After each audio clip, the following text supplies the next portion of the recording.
Today's vlog post, a little bit different. I'm gonna give you guys an update on how the practice has been going, and it's early in the morning. Let's head to the office.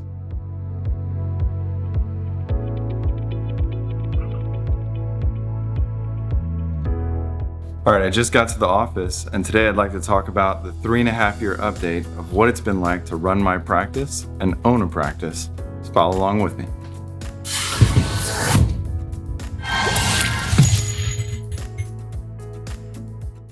I'll try to give you all an update on what it's been like to own your own practice, especially during and throughout the pandemic, and starting my own business/practice during the pandemic. The first thing I'd like to talk about is workload. I'm here today at the office at 5 a.m. to shoot my vlog. However, previously I used to spend about 40 hours a week when I first started the practice just on the administrative task on starting everything up. It's because I built my own website. I did everything myself. When it was just me practicing medicine, I saw about 100 to maybe 150 patients a week. 150 was very rare. I'd say mostly 100 to 120 a week. Right now, I'm currently seeing about 90 patients a week, and I have 3 other people with me seeing patients, 1 MD and 2 PAs. So they help offload all that pressure and bring in some extra income to supplement things. That way I don't have to see 120-ish patients every single week. I've started doing something called executive wellness. At first, I was a little bit skeptical about this because I thought patients would pay a lot of money and they would expect things in return, testosterone, stimulants for ADHD, whatever it may be. Turns out I haven't prescribed a single medicine yet, and I've done probably over 20 of these so far. Pays about $400 an hour. Been wonderful. I spent a full hour face-to-face, and that $400 is not something I have to argue with insurance companies about. I usually leave work about 5:30 every day. Sometimes stay a little bit later if we have a meeting,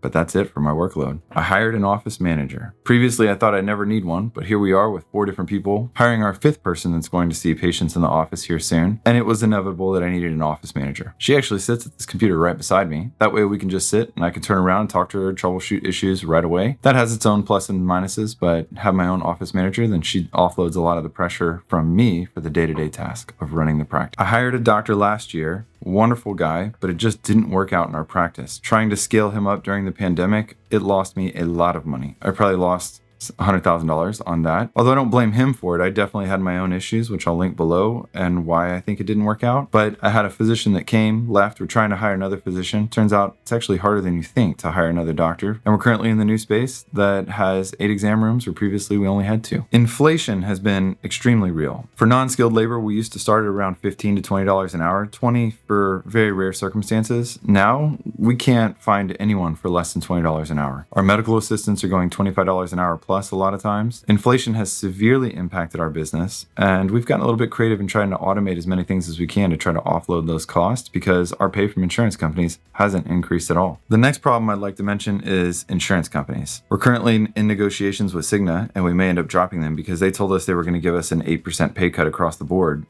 In the setting of record inflation, that seems like a slap in the face, and we told them that's obviously not feasible. So we'll see what they come back with us at. I would say 90% plus of our office visits are still commercial insurance or Medicare, but we're starting to get more and more cash pay services, which is nice because then we don't have to argue so much for insurance companies. In my own personal life, I now have 2 kids, beautiful redheaded kids, just like my wife. And I will say that the desire to spend all my free time working, definitely a lot less now that I have 2 kids. It's a lot of fun being home with them. In terms of personal life, I think that there's a lot of struggles health-wise that my wife is going through, but not only that, my 2 kids take a lot of time away from the practice, which is why I also factored it into getting a practice administrator. We currently have 15 employees. And as you can see, there's a lot of desks everywhere, and it is a bit of a mess in our office as we continue to grow. But these 15 employees, I would say half of them work from home. We're currently seeing about 400 patient encounters a week, so we need 15 employees to see all these encounters. Now that employees also includes the PAs or MD that work with me, and I'm not including myself in that 15 count. We offer full benefits, 401k match, paid time off,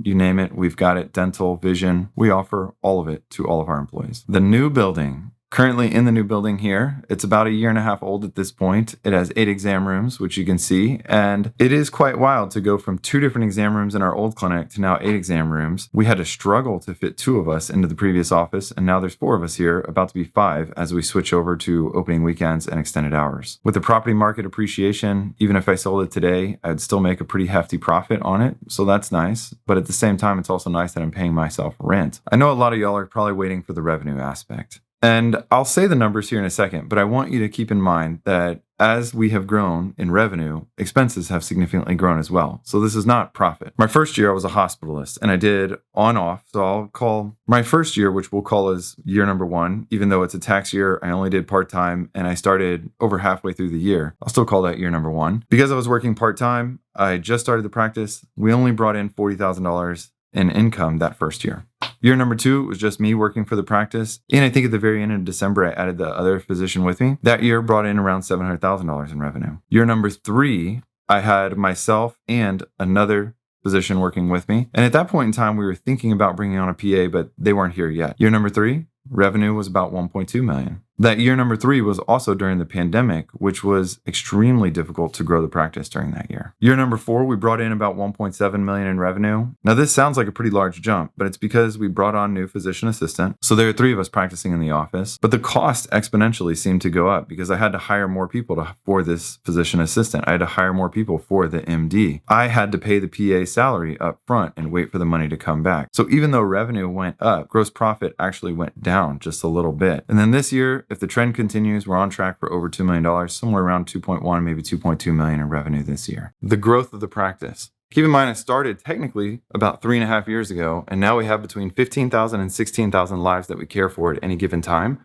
on our patient roster between the 4 of us. I would say the most frequent question I get is, why? It's a lot of work. Why are you putting in all this work when technically I could have made more money being a hospitalist or just working for someone else at the very beginning? The big answer to that is that I'm in charge of my own destiny. When I worked for someone else, I was at their mercy for whatever metrics they wanted. I was at their mercy for their schedule. And here I make my own schedule, make my own rules. Of course, I still have to do everything within the legal bounds and my contract bounds with insurance companies. However, I'm definitely much more in control of my own destiny, owning my own practice. And as it grows, eventually in the business, those people that work for me, I will make money off of them working, which is already happening. But as it continues to snowball on itself, hopefully that will continue to become a larger and larger pocket of money. Looking back, I think I would describe the last 3.5 years as rough. There's a lot of anxiety starting your own practice. And then in the middle of that, we had COVID. I had a physician that didn't work out and lost me a bunch of money, not necessarily their fault. There was a lot of sleepless nights. And I think as I look back, I wonder, was there significant anxiety and maybe even borderline